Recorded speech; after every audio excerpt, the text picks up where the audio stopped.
तो प्यारे बच्चों, आज की इस वीडियो में हम जिस न्यूमेरिकल को सोल्व करने जा रहे हैं वो हमें कुछ इस तरह से दे रखा है। हमें दिया है किसी परिपथ में एक प्रत्यावर्ती वोल्टेज समीकरण V equal to 40 sine 100 pi t volt द्वारा प्रदर्शित होता है।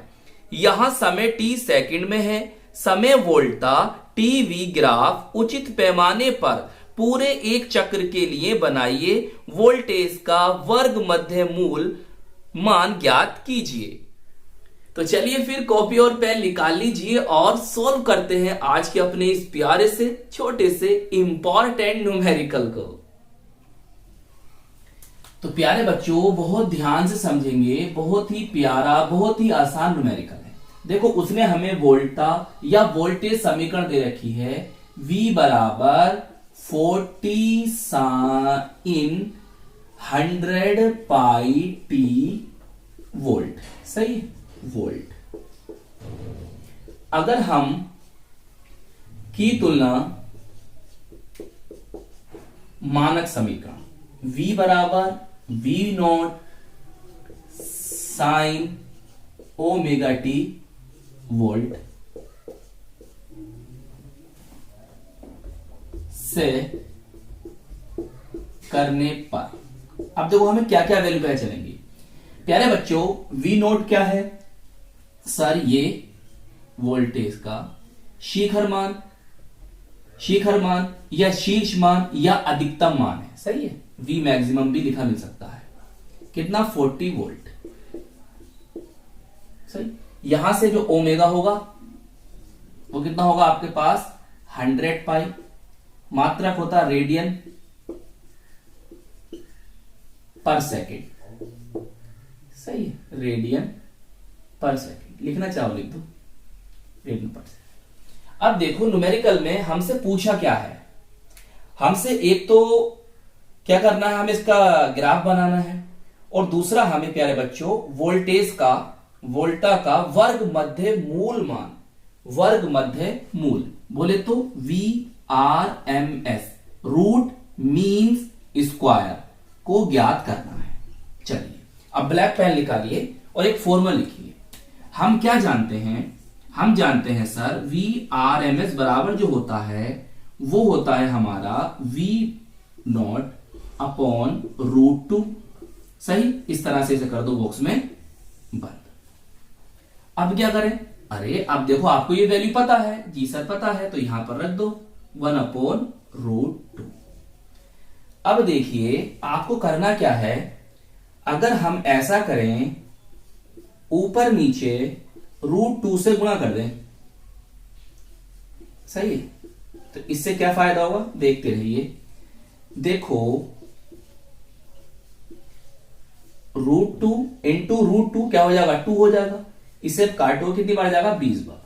20 रूट 2 VRMS। इसकी फुल फॉर्म लिखना जरा कमेंट्स में, क्या होती है? वोल्ट। लीजिए, ये आ गया। अगर आप चाहो तो रूट 2 की वैल्यू भी लिख सकते हो और फिर बाद में गुणा कर दो। चलिए कर देते हैं ये भी। तो रूट 2 की जो वैल्यू होती है प्यारे बच्चों, वो होती है 1.414। क्या होती है? 1.414 होती है। सही। जब आप इसकी गुणा कर दोगे, आप नीचे नीचे करना। सही है, ये अपनी कॉपी में लाइन खींच लेना बीच में। VRMS बराबर हो जाएगा आपका, इसकी गुणा कर दो इससे, तो ये हो जाएगा आपका 28.28 वोल्ट।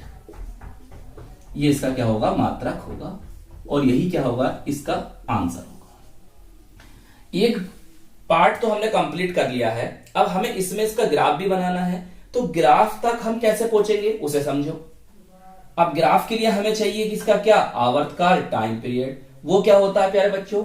सर, वो होता है, ब्लैक पेन से लिखना, T is equal to 2 pi upon omega. सही। अब देखिए, यहां पर अगर आप देखें तो यही कर दो। हम देखो 2 पाई, तो 2 पाई रहने दो, और ओमेगा आपको पता चला था इस समीकरण से कितना है? 100 पाई है। तो पाई से तो पाई गया। सही है, पाई से पाई गया। इसकी से भाग करोगे तो प्यारे बच्चों ये बनेगा आपका 0.02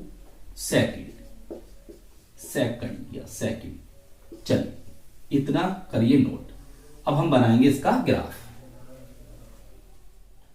तो चलिए प्यारे बच्चों, अब आप ब्लैक पेन से हेडिंग डालेंगे समय वोल्टा टीवी ग्राफ पूरे एक चक्र के लिए। सही है। तो एक चक्र कितना होता है, देखो यहां से स्टार्ट होगा ऐसे ऐसे ऐसे और यहां पर हो गया ये एक चक्र। सही। तो एक चक्र पूरे होने में जो समय लगता है हम उसे क्या कहते हैं, आवर्तकाल बोलते हैं, बोले तो टी। तो हमारा आंसर कितना आया 0.02 सेकंड। तो हम यहां लिख देंगे 0.02 सेकंड। सही है। फिर हम उसका क्या करें, इसका जो टी है हमारा, जो हमारी आवर्तकाल है, अगर हम उसका 75% निकालें, 75% बोले तो ये हो जाएगा 3t/4। तो कितना आंसर आएगा 0.015 सेकंड। और अगर हम उसका 50% निकालें, 50% बोले तो t/2, तो कितना आंसर बनेगा 0.01 सेकंड। और अगर हम उसका 25% निकालें बोले तो t/4, तो हमारा बनेगा 0.005 सेकंड। क्लियर। अब ये मैक्सिमम मिनिमम मैक्सिमम ऐसी बनता है ना ग्राफ। तो देखो यहां पर जो मैक्सिमम वैल्यू है आपके पास V नॉट की, वो कितनी है 40 है। तो आप चाहो तो यहां पर डॉट डॉट करके दिखा सकते हो 40। और नीचे ग्राफ का आएगा माइनस में आएगा, तो हमने यहां पर क्या लिख दिया -40। मैक्सिमम ये मैक्सिमम। सही है। ये क्या हो जाएगा -40 हो जाएगा। क्लियर। यहां पर लिखोगे T और यहां पर लिखोगे V। चलिए नोट कर लीजिए। अच्छा प्यारे बच्चों, अगर वो आपसे इस न्यूमेरिकल में आवृत्ति बोले तो फ्रीक्वेंसी भी पूछ लेता तो आप कैसे इसे सोल्व करते। देखिए सर, हमारे पास एक फॉर्मूला होता है, क्या होता है, आवृत्ति n या f, जिससे आप डिनोट करना चाहें, प्रदर्शित करना चाहें, वो क्या होता है 1/t। क्या होता है 1/t। और t की वैल्यू हमने आपको निकाल कर बताई है कैसे आई है। अब आप मुझे बताइए कि इसका आंसर क्या होगा कमेंट्स में। चलिए नोट कर लीजिए। तो प्यारे बच्चों, आई होप ये न्यूमेरिकल आपको अच्छी तरह से समझ में आ गया होगा। प्यारे बच्चों, फिजिक्स और केमिस्ट्री के न्यूमेरिकल्स की तैयारी करने के लिए आप हमारे प्लेलिस्ट को जरूर विजिट कीजिएगा। हम चैप्टर वाइज फिजिक्स और केमिस्ट्री के न्यूमेरिकल्स को सोल्व कर रहे हैं और साथ में मैथ के भी क्वेश्चंस चल रहे हैं। तो अपना ख्याल रखिएगा, खूब मेहनत से पढ़ाई करते रहिएगा। हम मिलेंगे आपको इसकी नेक्स्ट वीडियो में। जय हिंद, जय भारत।